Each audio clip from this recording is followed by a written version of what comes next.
그래가지고 입찰 법정이 1등 되면은 주먹으로 들고 아싸 이래 해요.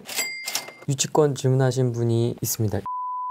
네. 유치권제 하겠습니다. 유치권이 약간 질문이 좀 포괄적인데요. 사실 이건 네네. 케이스 바이 케이스라서 조금 설명하시기가 좀 어려우실 수도 있는데 유치권이 있을 때 해결 방법, 명도 방법 이렇게 질문 주셨어요. 유치권이라는 것이 뭐 자기가 보통 경매에서 말하는 유치권은 전부 다 공사대금이 거의 대부분으로 제가 보고 있고 또 유치권이 들어오면은 경매계에서도 판단을 할 수가 없습니다. 그래서 항상 물권 명세서에 보면은 유치권 성립 여지가 불명확함 이렇게 돼가지고 우리가 그 입찰하신 여러분들이 판단하시다 이렇게 나오는데 낙찰자 입장에서 생각하기 이전에 만약에 유치권이 된다면은 신청 채권자는 배당을 자기가 원할 만큼 못 가져가겠지요. 유치권이 들어가가지고 되는데 누가 입찰하러 들어가겠냐고. 그러면은 그럴수록 이 건물의 가격은 계속 다운이 되겠지요. 네. 다운이 되면은 신청 채권자는 자기가 가져갈 수도 없잖아요. 근데 신청 채권자가 아니 이 사람 이게 아니다. 너 때문에 우리가 정상적인 가격을 못 받구나, 못 받는다 이런 경우가 있기 때문에 보통 여러분이 보면은 유치권 배제 신청이 많이 들어옵니다. 신청 채권자가 유치권 배제 신청이 들어옵니다. 어떤 경우에는 이런 민원인이 한 분이 계시대요. 제가 저 물건이 마음에 든다. 근데 유치권 성립이 여지는 불명확하게 해가지고 유치권이 들어왔어요. 그러면 여러분들께서 신청 채권자에게 전화를 거는 사람도 있더라고요. 선생님 이 물건을 제가 가지고 한번 사고 싶은데 제가 관심이 있는데 유치권이 맞습니까? 그 인정됩니까? 유치권이 된다면 이 가격이 계속 내려갈 것 같은데 그럼 그분들이 유치권 배제 신청을 하는 경우도 있습니다. 빨리 알려줘야 되겠지요. 물론 이제 뭐 개인 회사라든지 은행에서도 다 하겠지만 제일 먼저 아는 사람들이 내가 그 물건을 사고 싶은 우리들이 제일 먼저 알아요. 신경을. 그분들도 설마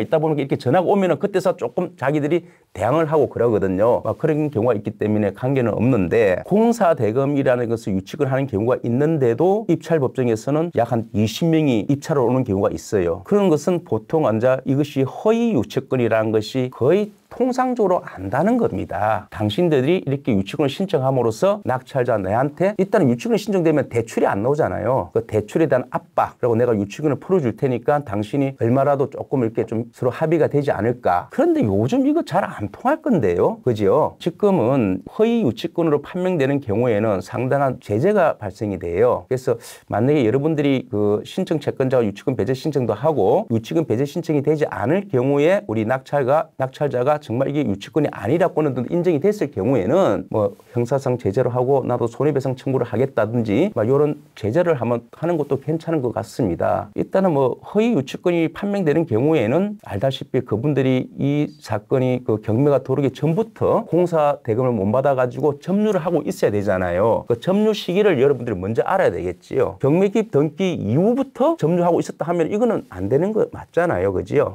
그런 경우도 있는데 막 이런 경우에는 여러분들이 그 잘 판단하셔가지고 하되 너무 겁을 먹으면 안 된다. 실제 오히려 이런 경우가 돼가지고 또 형제하는 경우도 있을 수도 있다. 모텔이라든지 고시텔, 고시원 이런 경우에서 그분들이 그 고시원 같은 데는 입시를 한 사람들이 있지 않습니까? 그분들도 집행 권한이 있어요. 어떻게 보면은 우리가 임차인들이 세입자하고 했을 때 어떻게 보면 그 계약서도 어떻게 보면은 우리가 내가 이게 살고 있다고 증명할 수 있는 극인데 그분들도 어떻게 보면은 고시텔도 우리가 입시를 했다는 그 계약서가 있을 거 아닙니까? 입실 계약서. 그러게 보면은 집행관들 오가지고 나도 이게 계약서가 있는데 무슨 소리 하고 있습니까? 이렇게 또 할 수도 있어요. 제가 그 고시텔하고 이런 여관이라든지 모텔을 갖다가 낙찰자가 사가지고 하고 싶은데 유치권이 겁이 난다. 이런 경우가 대부분이잖아요. 근데 저는 그 유치권을 너무 겁을 내지 마시고 본인들이 판단하다 보면은 이 유치권이 아니라는 것이 눈에도 나올 수도 있어요. 그러면은 명도를 할 때 너무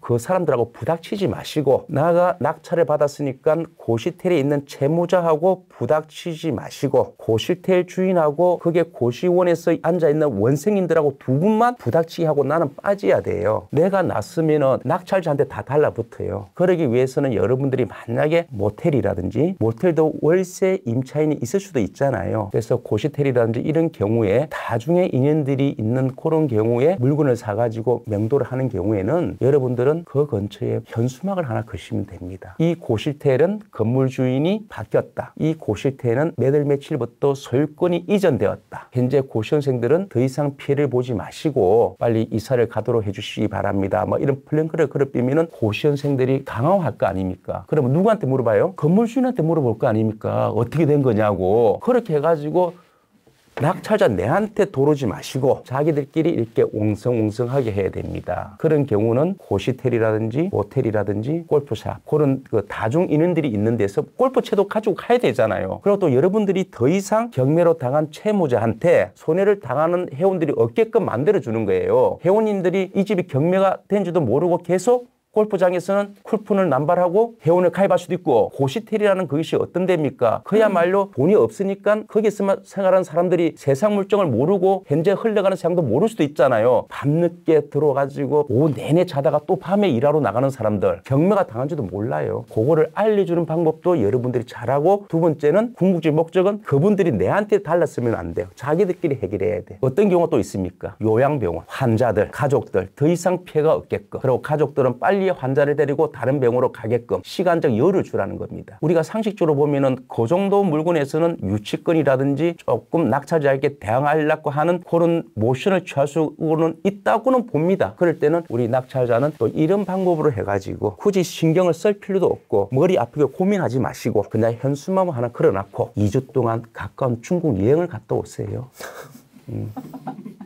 왜 선생님 전화번호를 남기면서 저도 빚내가지고 대출받아가지고 이 집을 산 건데 내보고 전화 와가지고 하면 얼마나 힘듭니까? 원 건물 주인하고 싸우게 만들고 거기서 해결한 걸 만들고 맞아요 안 맞아요? 더 이상 쿠폰이라든지 계약서에 손해를 보면 안 되잖아요. 그렇죠. 그분들이. 그럼 또 질문 하나 할게요. 제가 말했던 이외에 또 뭐가 있을까요? 현수막 걸만한 물건은 다중에 들어가는 경매 물건. 찜질방. 맞습니다. 후랭님이 더 자시네. 여러분 우리 후랭님한테 박수 한번 치주세요. 나는 누가 있잖아요. 찜질방, 목욕탕, 사우나 할 줄 알았는데 우리 후랭님이 하시네. 카메라 뒤에 있으니까 말을 안 하시는 거예요. 후랭님도 투자 많이 하세요? 아닙니다. 저는 뭐 유치권 이야기는 막 하다 보면 끝도 없는데 조금 손쉽게 대처하는 방법을 제가 한번 알려드리는데 도움이 됐는가 모르겠네요.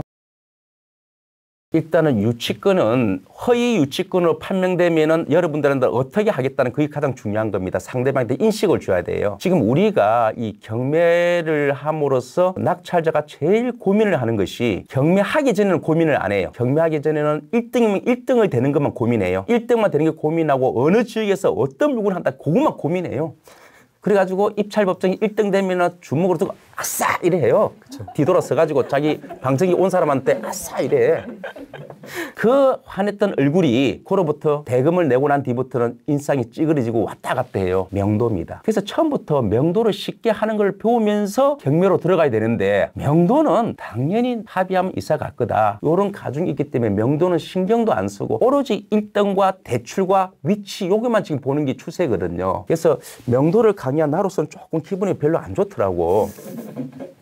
그래서 제일 마지막에 앉아 찾아와가지고 그 화냈던 얼굴이 막 세입자한테 찌들리고 인생을 살아오가면서 이런 식으로 내가 고민한 적도 없었고 이런 이상한 이야기를 들은 적도 없었는데 막무가내 하는 거 있잖아요. 생각을 바꿔야 됩니다. 어떻게 바꾸냐? 제가 한 가지 예를 드릴게요. 이 예가 어떻게 맞는가 안 맞는가 모르겠어요. 근데 제가 뭐 한계가 여기까지밖에 안 되는 것 같은데 큰 돌이 있어요. 큰 돌. 엄청 큰 돌입니다. 이 돌을 드러내야 돼요. 마당에서. 그랬더만은 그 의뢰했던 사람한테 물어보니까 이거를 드러내려 하면은 우리나라에서 가장 큰 기중기가 와야 됩니다. 그 기중기를 돌을 들어야 됩니다. 들면서 이 돌을 실을 수 있는 우리나라에서 가장 큰 차, 수레라고 와야 됩니다. 이런 거를 구해라 하면은 상당한 시간도 걸리고 돈도 무진장에 들어갑니다. 이 방법밖에 없다는 거죠. 모든 명도를 해결하려면 명도를 해결할 수 있는 한 법원, 한 장소, 한 기관에 갈 수밖에 없잖아요. 그죠? 여러분 거기서는 해결할 수밖에 없잖아요. 왜 그럽니까? 우리나라는 자력구제 금지. 내 스스로가 이게 내 집이라 해서 멱살 잡고 나가라 말을 못하고 법기관에다가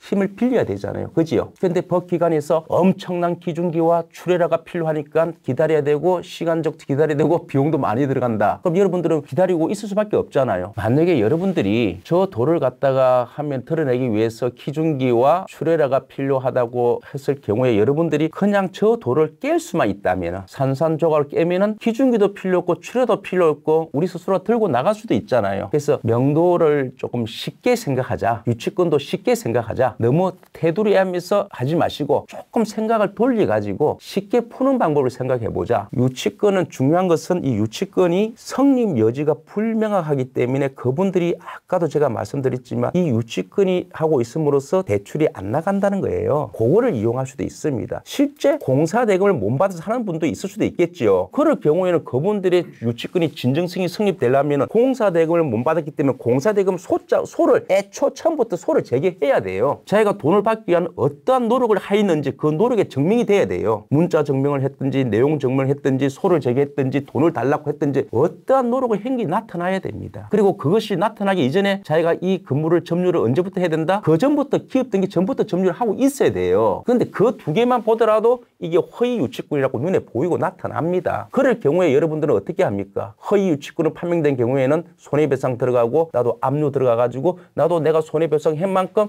당신의 재산에 압류, 가압류 해가지고 내가 그거를 손실을 받아보겠다는 것을 당당하게 이야기할 수 있는 그 정도는 좀 돼야 된다는 거지요. 무조건 유치권이 있으니까 어떻게 합의해볼까? 어떻게 붙어볼까? 아니고 합의해볼까? 얼마 주면 나갈까? 얼마 주면 나가게 하기 전에 이 사람이 왜 나가지 않을까? 이게 진성 유치권일까? 뭐 이런 것도 먼저 생각 좀 해봐야 되는데 먼저 우리가 유치권보다는 모든 사건이 얼마 주면 나갈까? 이게 먼저 낙찰자 입장에서 먼저 나오는 겁니다. 줄 때 주더라도 주지 말라는 것이 아니고 줄 때 주더라도 명도의 흐름을 알고 이분이 이렇게 이 정도 금액을 받고 안 나가면은 당신은 이것보다 더 돈을 내야 됩니다. 내 집행 비용을 선생님이 저희한테 줘야 됩니다. 이런 것을 좀 알려줄 수 있는 우리가 보면 이 건물에 보면은 유치권을 신청한 사람한테 당신이 유치권이 안 되는 이유를 설명할 수 있는 그 정도는 조금 마인드는 되어 있어야 된다. 조금 공부는 좀 하셔야 된다. 이 부분에 대해서만 이 사실을 좀 알아가지고 허위 유치권을 판명되면 어떻게 되는 것이고 나는 당신이 허위 유치권이 아니라는 증명을 이것 때문에 나는 아니라고 본다. 그에 대한 당신이 증명을 해라. 판명됐을 때는 완전히 손해배상 청구도 들어가고 내 자신의 이 소위 말한 나름대로 형사상 문제도 발생할 수 있다 하는 것까지도 알려줄 수 있는 그렇게 되기 위해서는 대출도 중요하고 위치도 중요하고 경매 이론 공부도 중요하지만 명도 공부도 좀 중요한데 어떻게 여러분들은 제 강의 들 때 한 번도 안 오세요. 제 강의도 중요하니까 한 번씩 오세요. 응? 제 지금 이야기 들어보니까 일리가 있지요? 조금 더 디테일하게 이제 질문을 주신 것 같아요. 예. 현장 증거 수집, 유치권에서 10번이고요. 굉장히 질문을 갖다가 정말 디테일하게 드렸네요. 보니까. 네. 경찰 신고 및 공적 증거 기록을 남길 경우에 필요한 행동과 그 범위 등 이렇게 질문 주셨어요. 제가 제 강의를 하게 되면은 유치권 신고인에게 대응하는 요령 이렇게까지 제가 강의를 한 적이 있었어요. 상가반을 위한 명도만 했을 때는 제가 유치권을 많이 합니다. 유치권자에게 우리가 할 수 있는 이 방법만 넣으면은 그 사람이 풀어줘야 돼요. 이게 풀지 않으면은 유치권이 인정이 안 되는 거지요. 우리가 그 유치권이라는 것은 간단한 같은 경우에는 뭐 아파트 같은 경우에는 뭐 공사업자가 뭐 이렇게 했다는 거 이런 거 있잖아요. 그런 경우 있잖아요. 그럼 아파트업자가 공사했다는 증거가 있어야 되잖아요. 그 증거가 결정적인 증거는 뭡니까? 우리가 공사하다 보면 어떻게 되죠? 아파트 주민의 동의 받아요, 안 받아요? 동의 받으면 누구 어디로 신고합니까?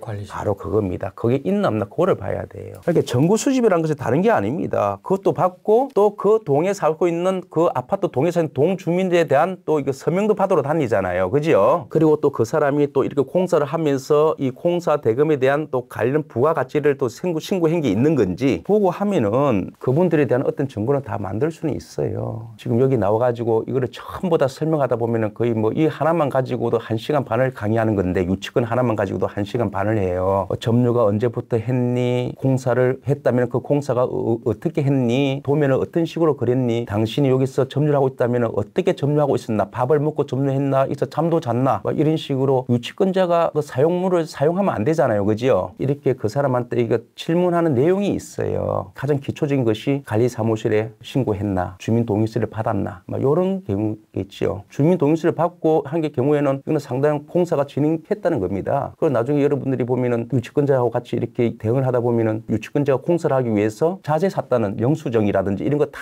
이렇게 붙어요. 근데 그분들이 이걸 다 해명을 못 합니다. 못 하면은 허위 유치권으로 판명되잖아요. 최소한 여러분들도 이런 상황이 벌어졌을 때 나는 전문가한테 찾아서 물어봐야 되겠다 하는 것보다는 먼저 내가 이걸 좀 알고 있고 전문가한테 물어보는 거지 맨 땅에 물어보는 것보다는 좀 알 필요는 있어요. 내부에 천자봉 플러스 들어가시면은 실전 경매 이야기가 있으면 거기 한번 들어가시면은 제가 이런 유치권이라든지 아까 같이 그 전입 세대하는 방법 실무에서 제가 느낀 거를 많이 적어놨습니다. 그런데 워낙 인기가 없다 보니까 조회수도 없어요. 약간 그런 것 같아요. 강의도 그렇고요. 블로그도 그렇고 음. 나만 듣고 싶은 강의, 나만 읽고 싶은 블로그 약간 좀 그렇게 특히 돼 있어요. 강의를 하고 나면은 한 사람을 소개해야 되는데 소개를 안 해. 자기만 알고 싶다고.